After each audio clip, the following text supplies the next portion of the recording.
கொஞ்ச நாளுக்கு அப்புறம் தான் தெரிஞ்சது அந்த புக்கில் இருந்து ஒரு கேள்வி கூட வராது. ஓகேயா? என்ன பண்ணுவாங்க, அந்த மாதிரி பெரிய பெரிய புக்கை எடுத்து வச்சுப்பாங்க கேட்கறவங்க கொடுக்கறதுக்கு.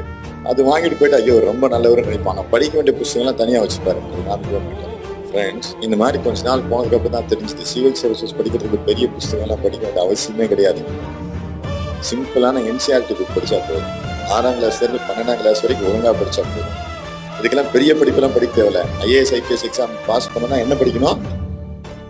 6ஆம் கிளாஸ்ல இருந்து 12ஆம் கிளாஸ் வரைக்கும் நல்லா படிச்சா போதும், பாஸ் பண்ணிடலாம். இதுலயே 70 மார்க்.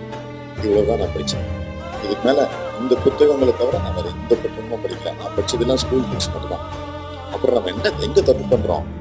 நாம ஸ்கூல் படிக்கும் போது ஒழுங்கா படிக்கணும். இதுதான் கஷ்டம். சரி, ஸ்கூல்ல தான் ஒழுங்கா படிக்கல, இப்ப அந்த புக் எடுத்து ஒழுங்கா படிச்சுட்டோம்னா பாஸ் பண்ணிடலாம். ஸோ நான் அதுக்கப்புறம் எல்லாருக்குமே சொல்லுவேன், பாஸ் பண்ணதுக்கு அப்புறம் எந்த வேலை கிடைக்கலையா, என்ன கேட்டா